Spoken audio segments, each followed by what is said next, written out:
নমস্কার। আশা করি আপনারা সবাই খুব ভালো রয়েছেন এবং ভগবানের আশীর্বাদে ও কৃপায় আমিও খুব ভালো রয়েছি।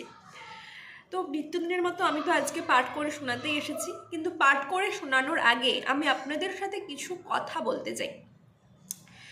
আমরা যখন বিপদে পড়ি বা কোনো কিছুর আমাদের দরকার পড়ে, যেমন চাকরি হচ্ছে না, চাকরির দরকার, বা আমরা পরীক্ষায় ফেল করেছি, পরীক্ষার ভালো রেজাল্ট হচ্ছে না, ভালো রেজাল্টের দরকার, তখনই কিন্তু আমরা ভগবানের শরণাপন্ন হই। শুধু আপনারা বলে আপনারা নন, আমিও ছিলাম। কিন্তু সব কিছু থেকে আমাদেরকে মনে রাখতে হবে যে ভগবানকে আমাদের স্মরণ করতে হবে, সে যত ব্যস্ততাই থাকুক না কেন।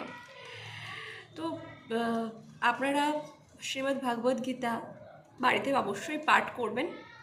যাদের বাড়িতে কোনো সমস্যা রয়েছে বা কোনো কিছুর অসুবিধে রয়েছে, কাজের ফাঁকে আপনারা ব্যস্ততার মাঝে পাঠ করে শুনে উঠতে পারছেন না, ইচ্ছে থাকলেও পারছেন না, তো তারা এরকম ভিডিও দেখুন।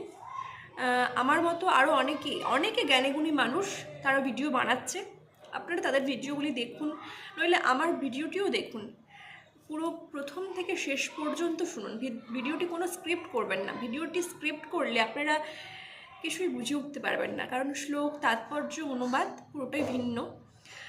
তো আপনারা পুরোটা মনোযোগ দিয়ে শুনুন। তো আশা রাখছি আপনারা শ্লোক, অনুবাদ, তাৎপর্য, ভগবান যা বলে গিয়েছেন আমাদেরকে শ্রীমদ্ ভাগবত গীতায়, তা আপনারা উপলব্ধি করতে পারবেন।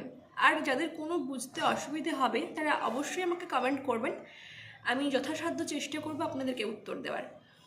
তো বেশি কথা বাড়াবো না, বেশি কথা বাড়ালেই ভগবানের যে কথা সেটা বলতে অনেকটা দেরি হয়ে যাবে, আর ভিডিওটিও অনেক বড় হয়ে যাবে। তো চলুন পাঠ করে শুনে আপনারাও মনোযোগ দিয়ে শুনুন।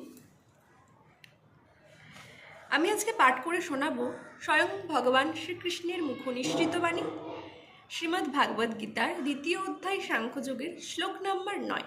তো চলুন পাঠ করে শোনাই। সঞ্জয় উবাচ এবো মুক্তা ঋষিকেশং গুড়াকেশ পরন্তপ ন যৎস ইতি গোবিন্দ মুক্তা তুষ্ণিং বভূবহ। অনুবাদ: সঞ্জয় বললেন, এভাবে মনোভাব ব্যক্ত করে গুড়াকেশ ও পরন্তপ অর্জুন তখন ঋষিকেশকে বললেন, হে গোবিন্দ, আমি যুদ্ধ করব না, এবং তারপর মৌন হয়ে রইলেন। তাৎপর্য: অর্জুন যুদ্ধ না করে ভিক্ষাবৃত্তি অবলম্বনপূর্বক জীবন ধারণ করবেন জেনে ধৃতরাষ্ট্র মনে মনে নিশ্চয়ই খুব আনন্দিত হয়েছিলেন, কিন্তু অর্জুন হচ্ছেন পরন্তপ, অর্থাৎ শত্রুর বিনাশকারী। তা উল্লেখ করে সঞ্জয় তাকে পুনরায় নিরাশ করেছিলেন, যদিও অর্জুন পারিবারিক বন্ধনের বশবর্তী হয়ে সাময়িকভাবে মোহাচ্ছন্ন হয়ে পড়েছিলেন।